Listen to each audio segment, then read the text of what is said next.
Okay. Good morning, guys. My name is Shona Magdala Cruz. I am from BSMT B3 together with I am Ronald Alain Casas from BSMT B3. the third person in our GMate is our trainee, Carl C. De La Cruz. So, ang una po namin gagawin is i-share namin yung experience namin ng PED 031 and PED 032 kay Carl. So Carl, ito yung mga na-experience namin during PED 031. So after taking PED 031, we become more physically active. So the course motivated us to start going to the gym regularly. So we focus on maintaining a healthy lifestyle. So this help us work towards having a good fit and good looking body. So during PED 032 naman, yung highlights ng experience namin is that the prescription during PED 032 is that we learn how to make and follow a good exercise plan. So we saw positive changes in ourselves which keep us motivated, and this help us understand how to manage our workout routine. Because of this, we've been able to keep up with regular exercise even after the course ended.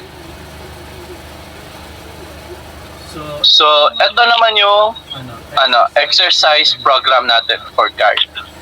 Ang name niya is Carl C. De La Cruz. Ang age is 18. Yung goal ng program na to is to increase muscular endurance and core strength. So sa volume, moderate siya, which is good for beginners para sa training natin na si Carl. And yung intensity niya is 2 times a week. So yung duration naman is 60 minutes, including na dun yung warm up and cool down. So sa warm up stretch naman, yung ipe-perform niya mga exercise is arm circle, shoulder stretch, and jumping jacks. So yung duration nito is 10 seconds each, while sa sets naman is 2, and yung reps naman is 5 para sa arm circle and jumping jacks, while sa stretch naman is 1 reps lang. Sa exercise program naman, which is yung pinaka-main niya na ipe-perform, are planks, push-ups, squat, sit-ups, side lunges, and bicep curls. So yung sets naman dito is, yung push-up is 5 sets, while yung reps nito is 12, while the rest is 3 sets and 10 to 12 sets. Sa resting time niya naman is 2 to 3 minutes yung resting time niya after niya i-perform kada set.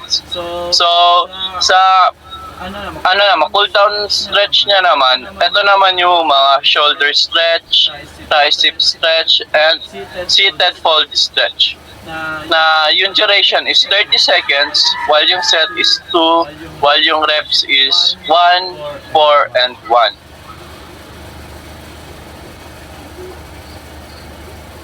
So, may mga tanong po ba yung training natin na si Carl? So, unsa may mga benefits na makuha na ko sa inyong program? Wow. Ang benefits tayo na makakuha niya ng program para kay may improve mo ang muscular strength, ang ang core. It also enhances your stability and balance. And it also builds your strength, making everyday tasks easier and prevents injuries.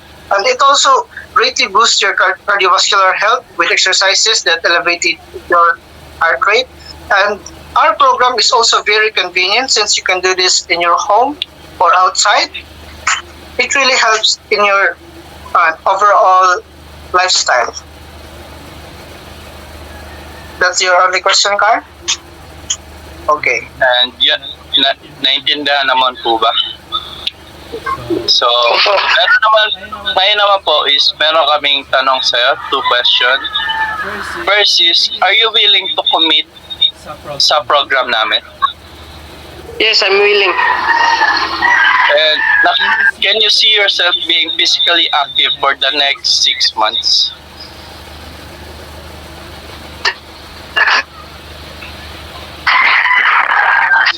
yun lang naman. Thank you for participating in our interview. Thank you, Carl, for participating. Thank you. Thank you.